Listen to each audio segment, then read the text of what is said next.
Hello বন্ধুরা, দেখতে পাচ্ছ এর আগের ভিডিওতে আমি বলেছিলাম যে রাত্রে আজকে ডিম বানাবো কষা করে। একদম মুখে কিছুই ভালো লাগছে না জ্বরের জন্য।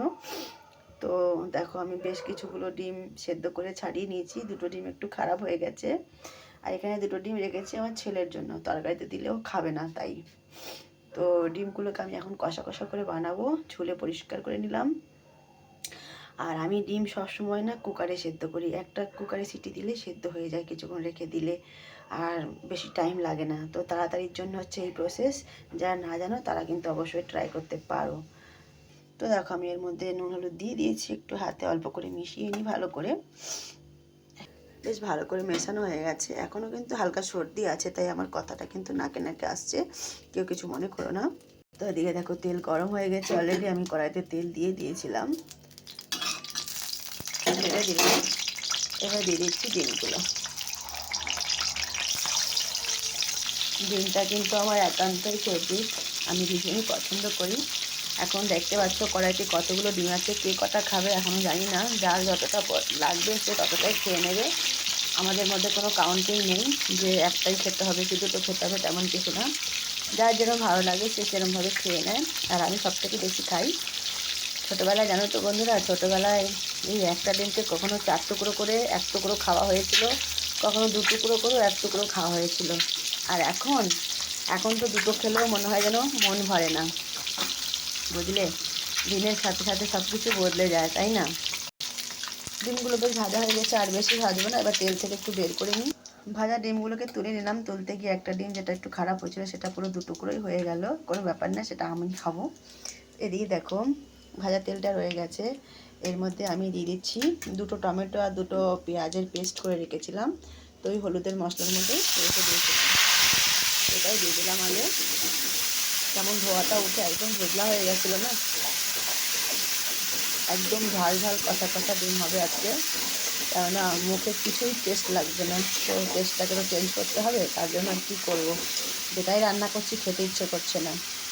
আর এই মশলার থালাটার মধ্যে নিয়ে নিলাম পরিমাণ মতো লবণ, আর ঝাল ঝাল মতো লঙ্কার গুঁড়ো 1.5 চামচ আছে, হাফ চামচের মতো হলুদ গুঁড়ি আছে। একটু জল দিয়ে মিশিয়ে মশলাটা কড়াইতে দিয়ে দেবো।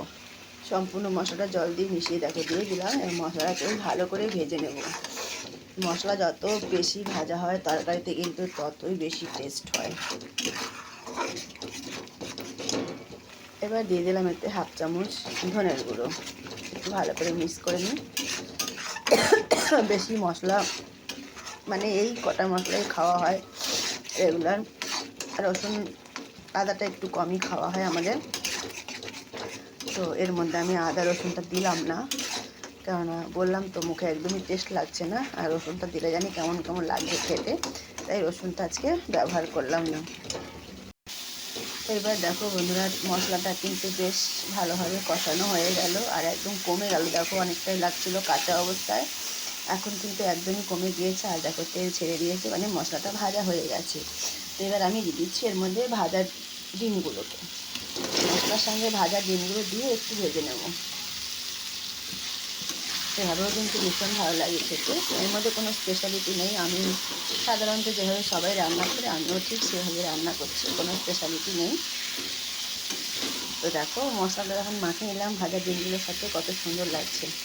এবার আমি এতে দিয়ে দিচ্ছি পরিমাণ মতো জল, যতটা আমি গ্রেভি রাখবো ঠিক ততটাই জল আমি এতে দিয়ে দিচ্ছি। তোমরা কিন্তু নিজেদের হিসাব মতোই দেবে, যতটা যে গ্রেভি রাখতে পারো। আমি যেহেতু শুকনো শুকনোই বানাবো, তো আমি জলটা কমই দিলাম, দেখতে পাচ্ছ। জলটা কিন্তু ফুটছে, ওপর দিয়ে দিচ্ছি একটু গোলমরিচ পাউডার, আর একটু ছিচকি মতো ঝালটা উঠবে, জিভে লাগা মতো দারুণ লাগবে কিন্তু। সর্দি জোখামের মুখে না, জ্বরের মুখে এরকমভাবে তরকারি খেতে ভালো লাগে। তো দেখো গোলমরিচটা দেওয়াতে কিন্তু আবার তরকারির কালারটা চেঞ্জ হয়ে গেছে। যারা গোলমরিচটা পছন্দ করো না তারা কিন্তু স্কিপ করতে পারো, কোনো অসুবিধে নেই। এবার আমি দিয়ে দিচ্ছি একটু বিট নুন, কালো নুন। এই নুনটা দেওয়ার পরে তরকারির টেস্টটা কিন্তু আরেকটু বদলে যায়। আমি সাদা নুনটা একটু কম ব্যবহার করেছিলাম ঝোলটাতে, একটু কালো নুন দিয়ে দিলাম। এবার তরকারির টেস্টটা আরেকটু বদলে যাবে। এই পরে এই ডিম কষার স্পেশালিটি একটা জিনিস আছে, সেটা হলো দেখো দেখাচ্ছি। কেটে রাখা সবুজ সবুজ সুগন্ধে ভরা ধনেপাতা। সবসময় তো আসে না, আমরা কিন্তু 12 মাসই প্রায় ধনেপাতাটা ব্যবহার করি, কিন্তু এরকম গন্ধে ভরা ধনেপাতাটা অনেক কম পাওয়া যায়। এই ধনেপাতাটা খুব সুন্দর গন্ধ, মানে হাতে আমি কেটেছি, একবারে দেশি ধনেপাতা তো খুব সুন্দর গন্ধ বেরিয়েছে। চট করে আমরা এখানে পাই না, তো যখনই পাওয়া হয় তখনই নিয়ে আসা হয়। তো দেখো ধনেপাতাটা দেওয়ার পরে ডিমের ঝালটা কিন্তু আরেকটু চেঞ্জ হয়ে গেল। তো বন্ধুরা, যদি এই রেসিপিটা তোমাদের ভালো লেগে থাকে তাহলে অবশ্যই ঘরে ট্রাই করবে, আর লাইক শেয়ার কমেন্ট করতে ভুলবে না।